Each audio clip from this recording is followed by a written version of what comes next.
How we doing, Dan?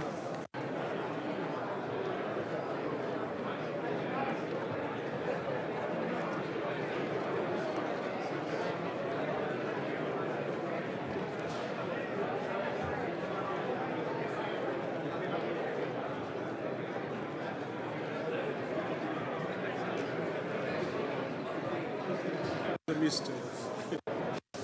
I must say I am an elected.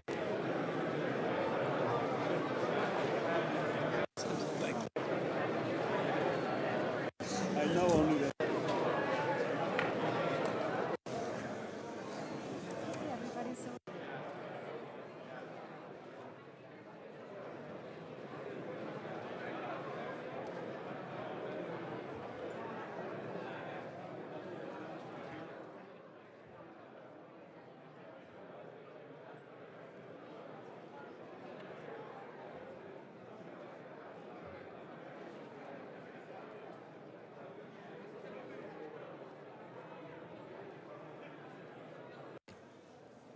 Does red mean it's on or is off? On.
Good morning and welcome to everyone.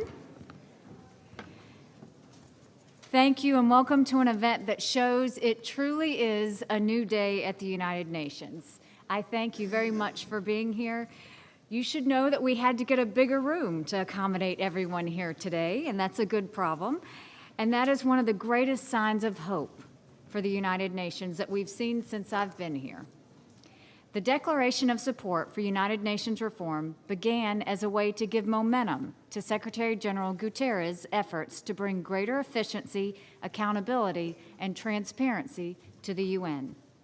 We thought that having member states put their names on a document would help ensure that these goals don't remain just words, but become a part of the culture of the UN. The response that we've had has been nothing short of fantastic. 128 nations have signed on to the declaration as of this morning, and we're still counting. That is a supermajority. I thank our co-hosts today, our friends from Canada, Germany, Indonesia, Japan, Jordan, Niger, Rwanda, Senegal, Slovakia, Thailand, the United Kingdom, and Uruguay. Most of all, I thank all of you. The fact that so many are committed to seeing the United Nations succeed is gratifying. It is a sign not only that change is desperately needed, but that it will be achieved. You are the reason change is coming to the UN. It is now my honor to introduce someone who is no stranger to change. Donald Trump has a businessman's eye for seeing potential, and he sees great potential, not just in this reform movement, but in the United Nations itself. He shares your commitment to creating a more effective advocate for peace, security, and human rights. We are deeply grateful he has taken the time to be with us today. Ladies and gentlemen, President Donald J. Trump. Well, thank you very much. Thank you.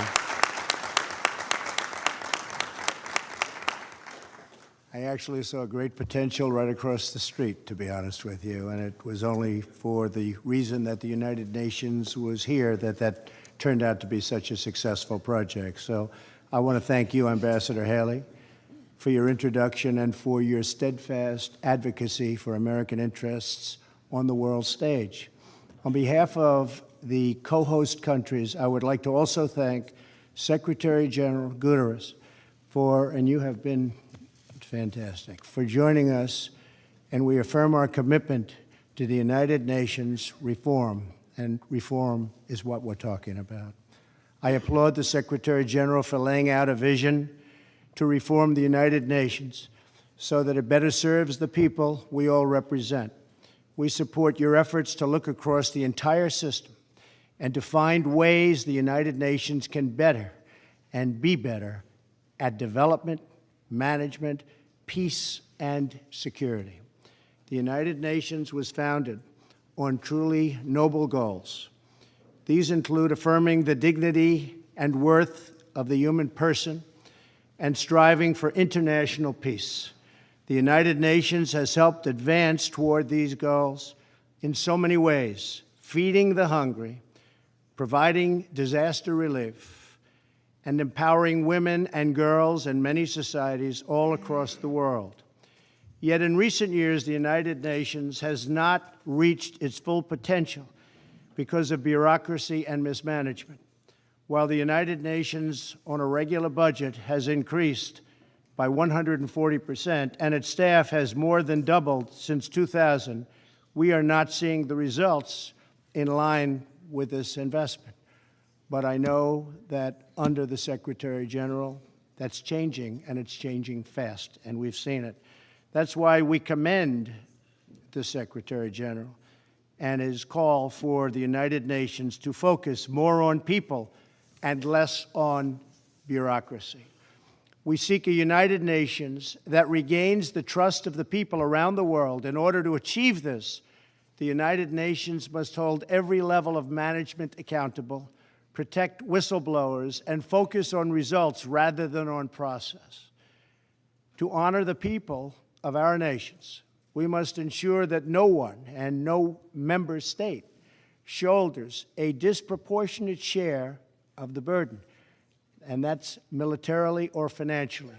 We also ask that every peacekeeping mission have clearly defined goals and metrics for evaluating success. They deserve to see the value in the United Nations, and it is our job to show it to them. We encourage the Secretary General to fully use his authority to cut through the bureaucracy, reform outdated systems, and make firm decisions to advance the UN's core mission. Further, we encourage all member states to look at ways to take bold stands at the United Nations with an eye toward changing business as usual and not being beholden to ways of the past which were not working. Mr. Secretary General, the United States and the member states present today support this great reform vision. We pledge to be partners in your work, and I am confident that if we work together and champion truly bold reforms, the United Nations will emerge as a stronger, more effective, more just, and greater force for peace and harmony in the world. Thank you, Mr. Secretary General, and I look forward to advancing these shared goals in the years to come, and it is a great honor to be with you today. Thank you.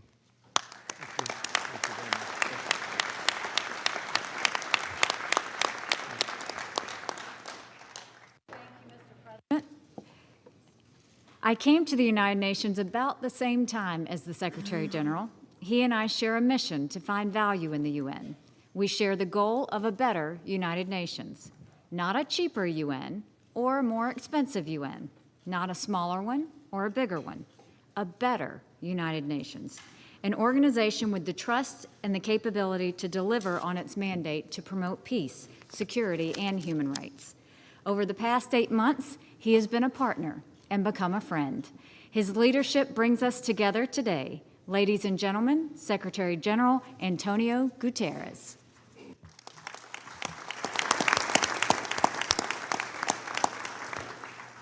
Mr. President, thank you very much for your engagement and your support. And I also thank Ambassador Haley for her leadership, her partnership, and her commitment. And I'm very grateful to all the leaders here today. Excellencies, ladies and gentlemen, someone recently asked what keeps me up at night. And my answer was simple: bureaucracy. Fragmented structures, Byzantine procedures, and endless red tape. Someone out to undermine the UN could not have come up with a better way to do it than by imposing some of the rules we have created ourselves. I even sometimes ask myself whether there was a conspiracy to make our rules exactly what they need to be for us not to be effective.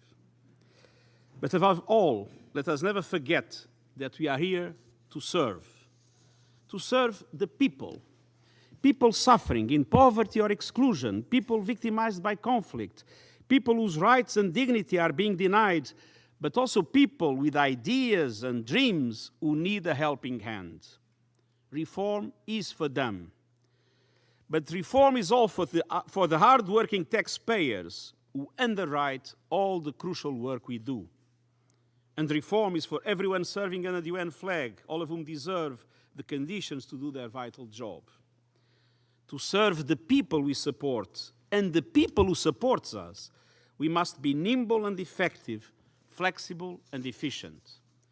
And we must do so keenly aware of our obligation to live up to the values of the United Nations Charter.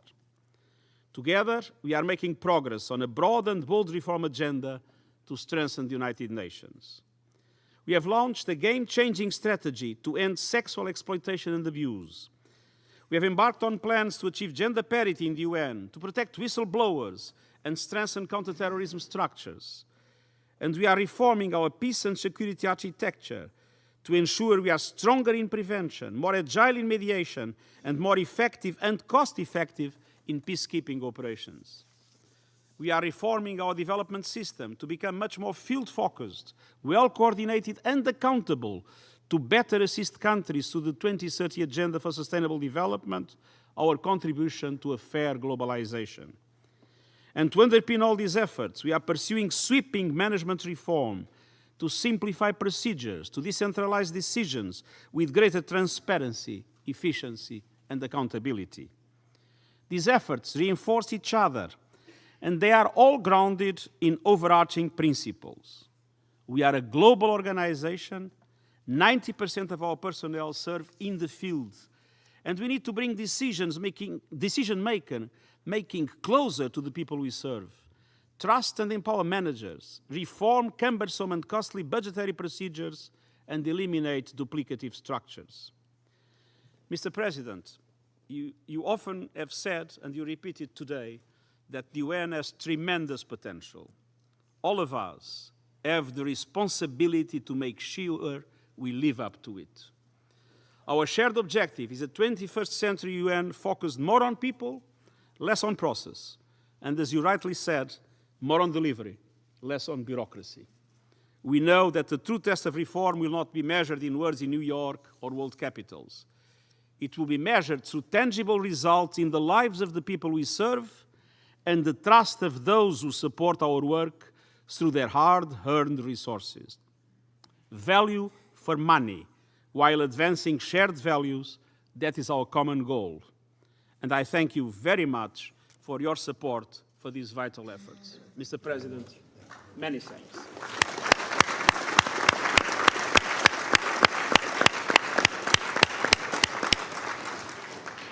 Thank you, Mr. President and Mr. Secretary General. Today is a great day, but it's the beginning of a process, not the end.